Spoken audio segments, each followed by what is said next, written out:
بسم اللہ الرحمن الرحیم. السلام علیکم. میں ہوں علی شیر اور آپ میرا یوٹیوب چینل دیکھ رہے ہیں. اس وقت کی سب سے بڑی خبر، صدر مملکت آصف علی زرداری نے 26ویں آئینی ترمیم پر دستخط کر دیے ہیں اور اس کو گزٹ آف پاکستان میں شائع ہونے کے لیے بھیج دیا ہے. اس پہ مختلف آراء سامنے آ رہی ہیں کہ یہ ترمیم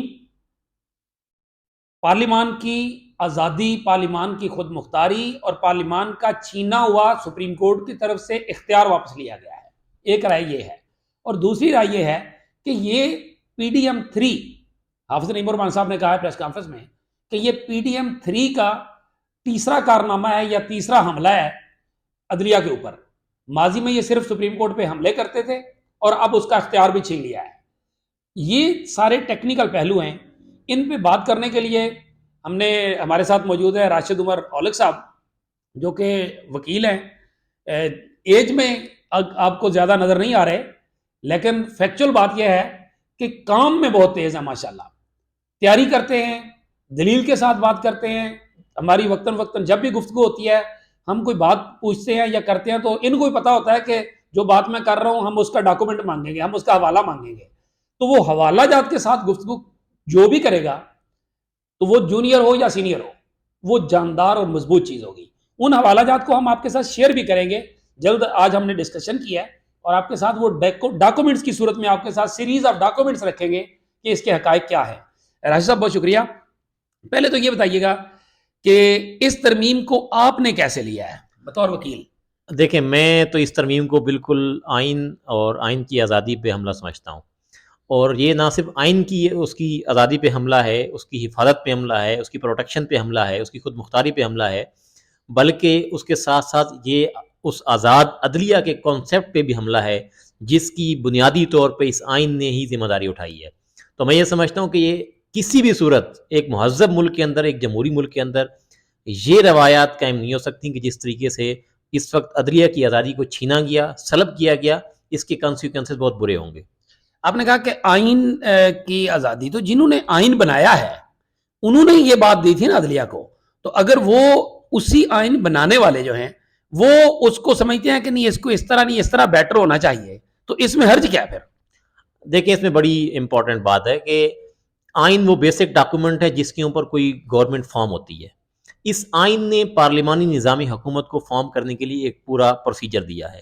اس آئین نے عدلیہ کی آزادی، خود مختاری اور اس کی اپوائنٹمنٹس کے لیے پورا پروسیجر دیا ہے. اس آئین نے تمام انتظامی معاملات کو چلانے کے لیے ایک پروسیجر دیا ہے. لہٰذا اس آئین کے ان بیسک بنیادی فنڈامنٹلز کو کبھی بھی کسی طور پہ بھی چینج نہیں کیا. کون سے فنڈامنٹلز ہیں جن کو چھڑا نہیں جا سکتا؟ اس میں انتظامیہ، عدلیہ اور اس کے علاوہ جو پروسیجرل چیزیں ہیں جو آئین نے نظام حکومت چلانے کے لیے بنا دی ہیں، ایک فیڈریشن قائم کرنے کے لیے بنا دی ہیں، وہ کسی بھی صورت تبدیل نہیں کی جا سکتی. اس لیے آئین کی اس بنیادی جو ڈاکومنٹ ہے، اس کی جو بنیادی چیزیں ہیں، اس سے انحراف بنیادی طور پر اس آئین سے انحراف ہے اور اس سے غداری ہے. اس کا کوئی ریفرنس دیا جا سکتا ہے عدالتی نظیر میں؟ بالکل. عدالتی نظیر کے اندر آپ دیکھیں، ہمارے ہاں جب کانسٹیٹیوشن کی بات ہوتی ہے تو ہم کانسٹیٹیوشن کی ہسٹری پہ جاتے ہیں کہ یہ آئین سب سے پہلے کن جمہوری ملکوں کے اندر بنا، اور جن ممالک کے اندر پارلیمانی نظام حکومت ہے، جہاں پہ اس طرح کا آئینی ڈاکومنٹ موجود ہے، کیا وہاں کوئی ایسی روایت، ایسی نظیر ملتی ہے؟ ہمارے سامنے امریکن کانسٹیٹیوشن موجود ہے، ہمارے سامنے انڈیا کا کانسٹیٹیوشن موجود ہے، ہمارے سامنے بنگلہ دیش کا کانسٹیٹیوشن موجود ہے، اور اس طرح کے بے شمار ممالک کے ہمارے پاس آئین موجود ہے کہ جن میں یہ مسائل آئے. تو انڈیا میں بھی انڈیا کی سپریم کورٹ نے بڑا واضح طور پر ایک مشہور ان کا فیصلہ ہے جس کے اندر انہوں نے اس وقت اندرا گاندھی کی حکومت تھی جب یہ بڑا ڈکلیئر کر دیا کہ انڈیا کے اندر بھی کیونکہ ایک پارلیمانی نظام حکومت رائج ہے، لہٰذا آئین کی بنیادی جو چیزیں ہیں، اس کے جو فنڈامنٹلز ہیں، ان کو تبدیل نہیں کیا جا سکتا. تو اب بھی میں یہ سمجھتا ہوں کہ جہاں آئین کی بنیادی چیزوں کو، کنسیپٹ کو تبدیل نہیں کیا جا سکتا، وہاں پہ امریکہ کے اندر بھی ایک بات آئی. امریکہ کی سپریم کورٹ نے اس کے اوپر فیصلہ دیا، اور اس میں جو لیٹسٹ فیصلہ ہے وہ اس کے اندر ایک بڑی امپورٹنٹ نظیر ہے. یعنی ڈونلڈ ٹرمپ کے معاملے میں وہاں کی سپریم کورٹ نے یہ فیصلہ دیا کہ اگر ایک شخص کو اس کی جمہور، اس ملک کی جمہور پسند کرتی ہے تو ہم اس کو آپ کے کانسیپٹس پہ بنے ہوئے نااہلی کے نکات پہ نائل نہیں کر سکتے.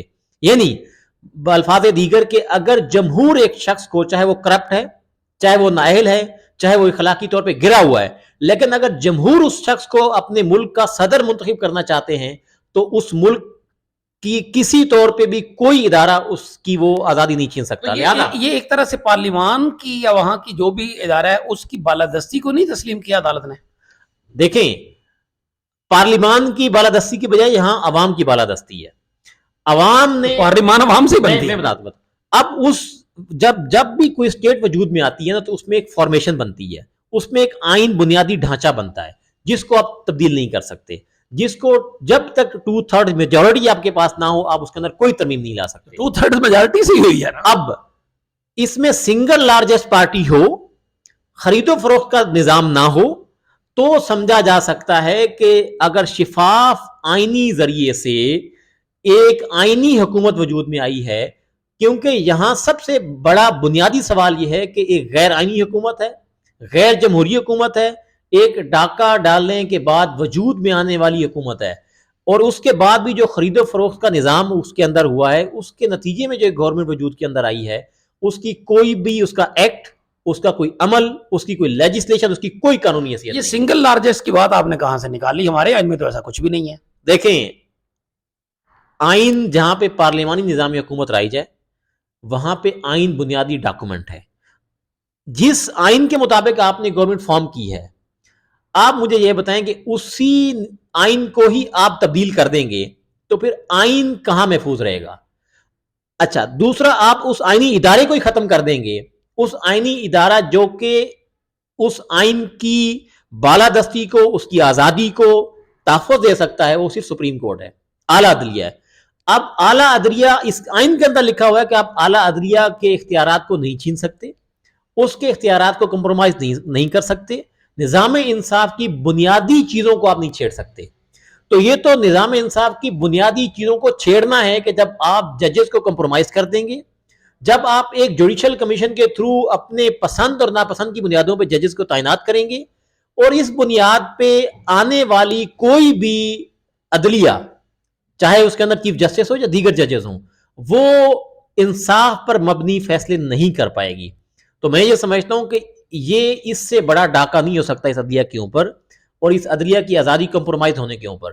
لہٰذا اگر کوئی گورنمنٹ اس آئین کے بنیادی ڈاکومنٹ پہ فارم ہوئی ہے تو اگر اس نے آتے ساتھ ہی اس آئین کے بنیادی تصورات کو چینج کرنا ہے تو پھر اس آئین کا فائدہ کیا ہے؟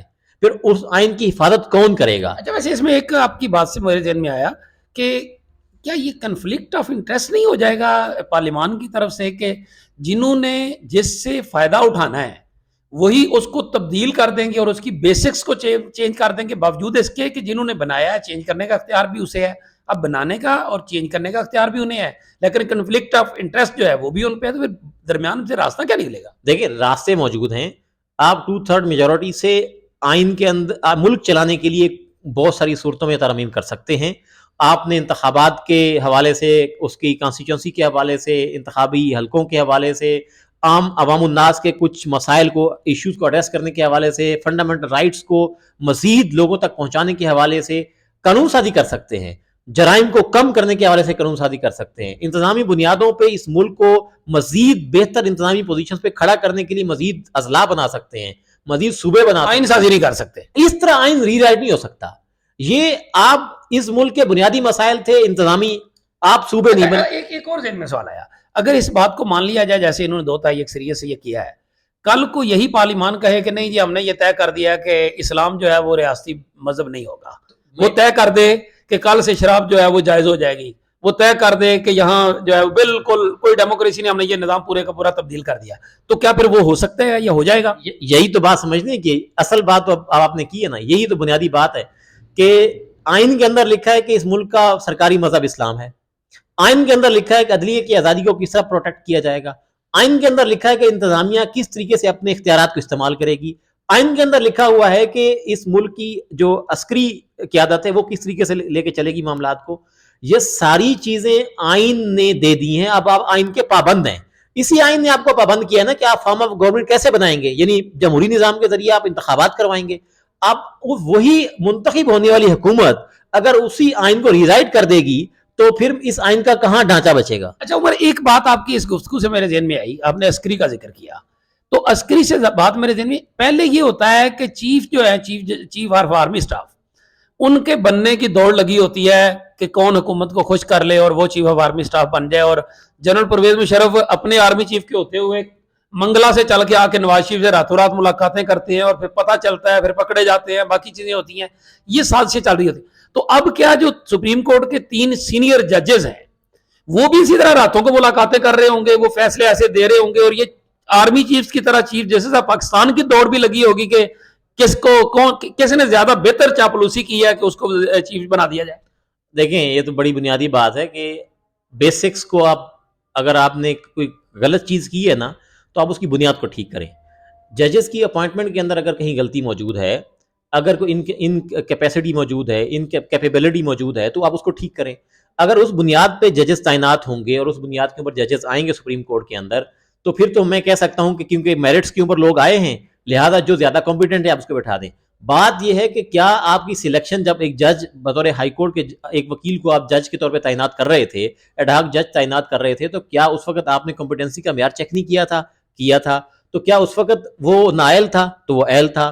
ایک شخص اپنی اپوائنٹمنٹ کے وقت اہل تھا, جبکہ وہ سپریم کورٹ جب پہنچ گیا تو وہ چیف جسٹس بننے کے لیے اس دوڑ میں جب شامل ہو گیا تو کیا وہ نااہل ہو گیا؟ یہ بنیادی طور پہ میں یہ سمجھتا ہوں کہ دیکھیں یہاں پہ عدلیہ کی آزادی سلب ہوگی اور وہ کمپرومائزڈ ہوگی. یہ بتائیں کہ کیا یہ بیسیکلی آپ اس کو پرسن اسپیسیفک امینڈمنٹ سمجھتے ہیں؟